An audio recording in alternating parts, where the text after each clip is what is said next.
Hello, good morning to all of you, all my dear students. कल आप लोग पिछले वीडियो में हमने इंट्रोडक्शन ऑफ हिस्ट्री के बारे में आपको इंट्रो मिला था और आज मैं उसको थोड़े और डिटेल से बताऊंगी। तो historians use chronology as the first step towards understanding historical events. Historian जो होते हैं वह, कल मैंने आपको क्रोनोलॉजी के बारे में बताया था कि वह डेट होता है। जैसे जैसे ईयर्स गुजरते जाते हैं, साल गुजरते जाते हैं और वह जब बहुत साल पीछे बाद में आते जाता है तो उसको इंग्लिश में बोलते हैं क्रोनोलॉजी। तो हिस्टोरियन जो इतिहासकार या जो आर्कियोलॉजिस्ट होते हैं वह क्रोनोलॉजी को यूज करते हैं। पहले कदम कैसे हिस्टोरिकल इवेंट्स की शुरुआत हुई थी, कैसे यह चीज मतलब कोई भी पुराना चीज जो होता है वह कैसे शुरू हुआ, उसको जो हिस्टोरियंस होते हैं वह डेट पर डिवाइड करते हैं। तो कल भी मैंने आपको बताया था कि डेट को डिवाइड कैसे किया जाता है।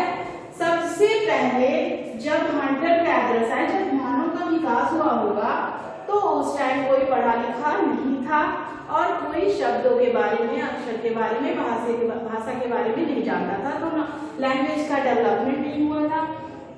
तो फिर उसको हिस्ट्री को 3 भागों में बांटा जाता है। हिस्ट्री को 3 भागों में बांटा जाता है। उसको बोलते हैं pre history, history, pre history, ancient history और मॉडर्न हिस्ट्री। तो उसके लिए क्रोनोलॉजी का प्रयोग किया जाता है। हिस्टोरियंस जो होते हैं वह डेट्स का उपयोग करके, यूज करके और फिर बताते हैं कि कोई भी मॉन्यूमेंट, कोई भी पॉइंट या कोई भी बिल्डिंग या एनीथिंग जो है वह कैसे डेवलप हुआ, वह कितना साल पुराना है।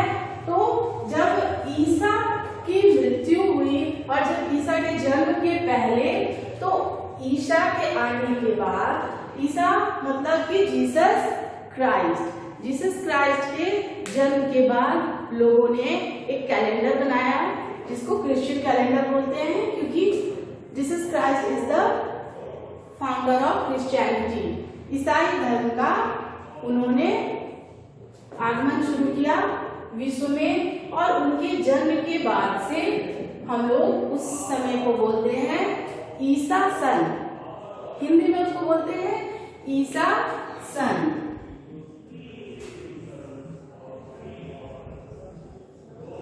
जैसे हम लोग हिंदी में पढ़ते हैं, कविता सुनते हैं सन 57 का, सन 57, क्योंकि उस समय पहला भारत का पहला विद्रोह हुआ अंग्रेजों के खिलाफ।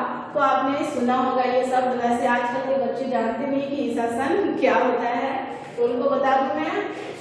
ईसा के आने के बाद मतलब कि जीसस क्राइस्ट के बर्थ के बाद, कल मैंने आपको बताया था कि जीसस क्राइस्ट के बर्थ के बाद के समय को बोलते हैं कॉमन एरा और एनो डोमिनी, यानी कि the year of the lord, the year of the lord. ईश्वर के जन्म के बाद जो भी वर्ष शुरू हुआ उसको बोलते हैं कॉमन एरा और anno domini, the year of the lord. और ईसा के जन्म के पूर्व को हिंदी में बोलते हैं ईसा पूर्व, मतलब कि जीसस क्राइस्ट के जन्म के पहले का समय। जैसे इसको लिखेंगे, जब हम लोग को लिखना होगा BCE, बिफोर कॉमन एरा। यहाँ पे आप लोग देख के समझ ही सकते हैं कि कॉमन एरा मतलब जो सामान्य, जैसे अभी चल रहा है 2020 AD और CE। हम लोग 2020 को इस तरह से लिखते हैं 2020 AD और CE। BC को हिंदी में ईसा पूर्व। यहाँ पे पूर्व का मतलब ईस्ट नहीं है, पहले, बिफोर, ईसा के जन्म के पहले जो डेट्स हैं उसको बोलते हैं बिफोर कॉमन एरा।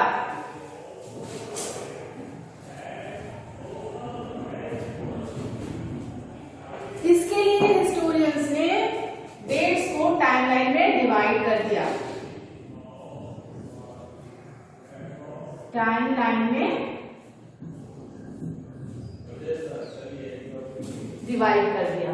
जैसे कि मैंने आपको बताया कि हिस्ट्री को 3 भागों में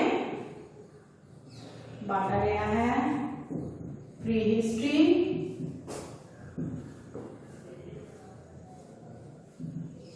एंशिएंट हिस्ट्री एंड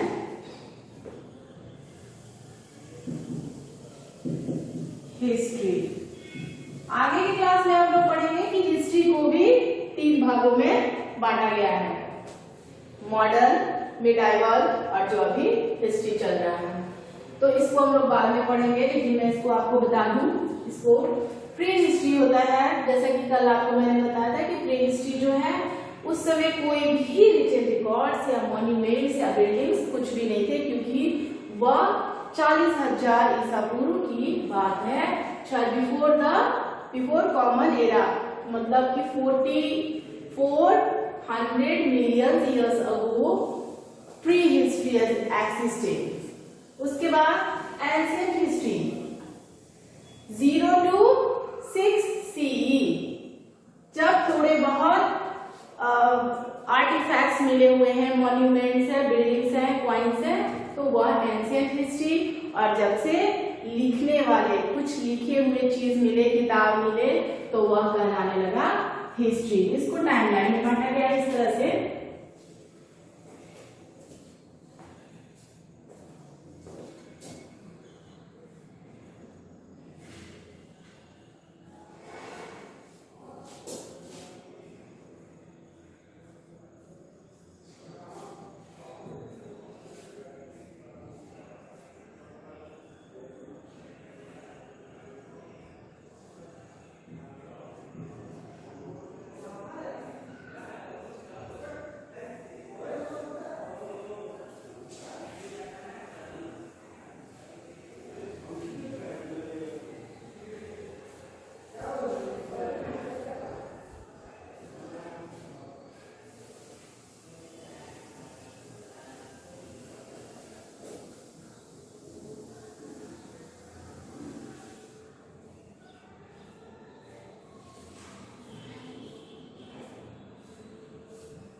यहाँ पे आप देख सकते हैं, मैंने टाइमलाइन को दिखाया है, इससे आप अच्छे से समझ सकते हैं। 3000 BC जब मानव का विकास होना शुरू हुआ था, इसको स्टोन एज में बांटा गया है। आगे के चैप्टर में आप पढ़ेंगे, आगे के वीडियो में मैं आपको बताऊंगी, और अगर क्लास शुरू हो गया तो फिर मैं आपको क्लास में बताऊंगी। उसके बाद 2500 BC, 2000 BC, 1500 BC, 1000 BC, 500 BC and then 1 CE, 1 ईस्वी, जब क्राइस्ट का बर्थ हुआ। उसके बाद से फिर डेट बार इस तरह से 1, 2, 3, 4, 5, 6, 7, 8, 9, 10, 500, 1000, 1500, फिर अभी हम लोग 2000 AD में है या कॉमन एरा में है। कॉमन एरा और प्रेजेंट डे, अभी हम लोग 2020 में जी रहे हैं। आपको किसी भी तरह की परेशानी होगी या कोई भी डाउट होगा तो आप क्वेश्चन रेज कर सकते हैं।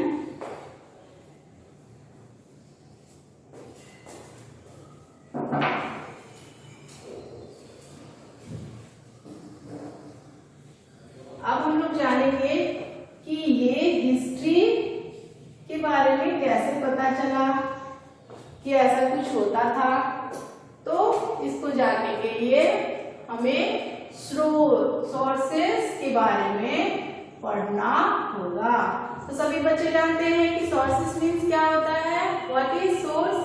सोर्स जैसे हम लोग पढ़ते हैं 1, 2, 3 क्लास में what are the main sources of water? What are the main sources of food, clothes, etc. तो आज हम लोग पढ़ेंगे हिस्ट्री के सोर्स के बारे में।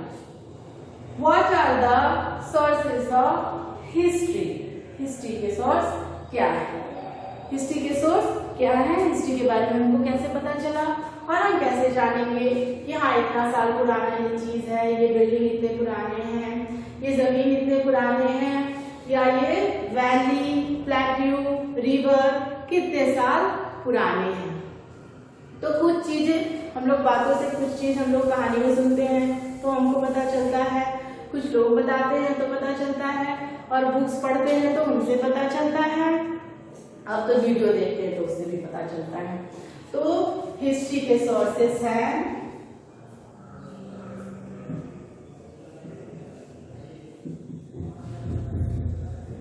Sources of history.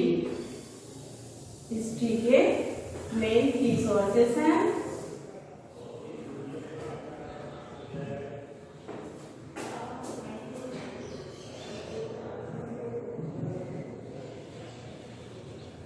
Main source है लिटरेरी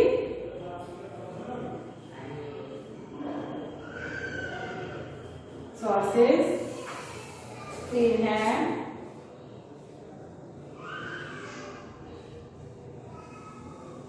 आर्कियोलॉजिकल सोर्सेस, ये न्यू वर्ड होगा आपके लिए, एंड देन ओरल सोर्सेस। कल ओरल सोर्सेस के बारे में मैंने आपको बताया था, आज आपको डिटेल से बताती हूँ कि हिस्ट्री के सोर्स क्या क्या हैं। तो हिस्ट्री के मेन सोर्स है लिटरेरी सोर्स। लिटरेरी सोर्स क्या होता है? जो लिखा हुआ, जो बुक्स होते हैं, जो कहानियां होती हैं, इसको भी दो भागों में बांटा गया है।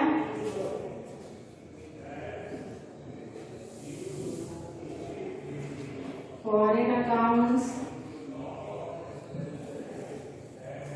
एंड इंडिजिनियस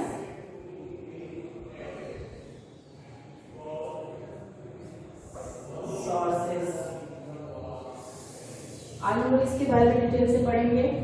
फॉरेन अकाउंट जो है, इसमें जो बाहर से लोग भारत घूमने आए, जो ट्रैवलर्स आए, उन्होंने जो बुक लिखा या जो भी ट्रैवलॉग लिखा, उससे हम लोगों को पता चलता है। जैसे ज्यादातर चाइनीज और इटालियन भारत आए व्यापार करने के लिए, तो foreign accounts like travelogue and details of finance accounts and other travelers accounts।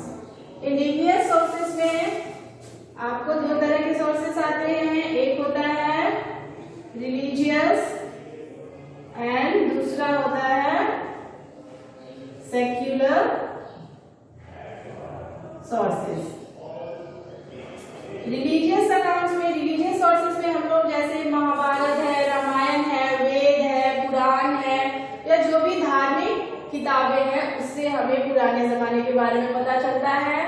और सेक्युलर सोर्सेस है जैसे पंचतंत्र, हितोपदेश, और इस तरह से जो भी कहानी है, या जो भी हम लोग और भी कहानी की किताब पढ़ते हैं, टेक्स्ट ऑफ बुद्धा, और जो भी जैन धर्म की किताबें हैं, त्रिपिटक, ये सब से हम लोगों को भारत के इतिहास के बारे में या दूसरे देशों से उनका व्यापार कैसे होता था उसके बारे में पता चलता था।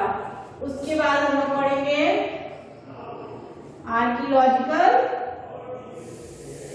सोर्सेस। आर्कियोलॉजिकल सोर्सेस होता है जैसे monuments, buildings, coins, dress up,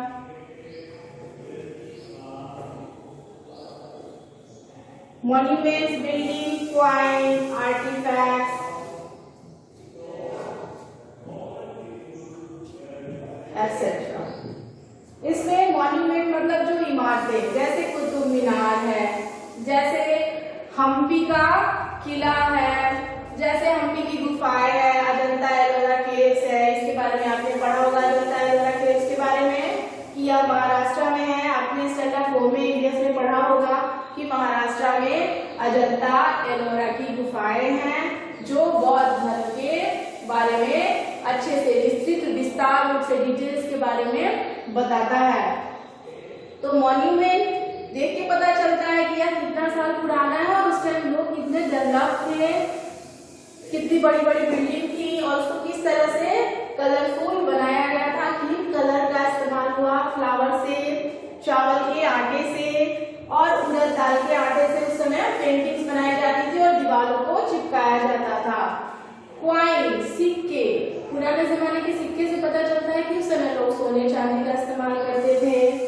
artefacts जो दबे हुए कुछ सामान होते हैं जैसे कि जेवर, गले में पहनने की माला, मोतियों की माला, बैंगल्स एक्सेट्रा।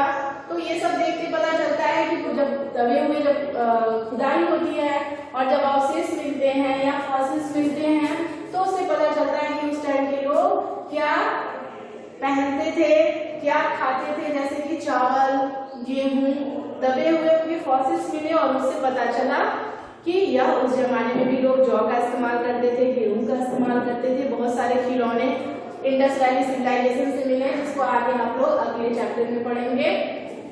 फिर है ओरल सोर्सेस, इसमें stories, mails etcetera. Oral sources जो है इससे हम लोग कहानी सुनते हैं या जो भी कुछ सुपर नेचुरल चीजों के बारे में होता है तो यह ओरल सोर्सेज होते हैं जब हम कहानियों के द्वारा कुछ भी सुनते हैं। तो आज आप लोगों को मैं इतना ही बताऊंगी। नेक्स्ट वीडियो में मैं आपको इसके समरी के बारे में थोड़े संक्षिप्त रूप से पूरे चैप्टर के बारे में बता दूंगी और जो भी क्वेश्चन आंसर होगा जिसमें डाउट होगा आपको वो मैं PDF फाइल के जरिए आपको बता दूंगी और आपको किसी भी तरह की परेशानी होगी तो आप मेरे से पूछ सकते हैं। आज के लिए इतना ही, फिर मिलते हैं अगले नेक्स्ट वीडियो में। तब तक के लिए हैव अ गुड डे।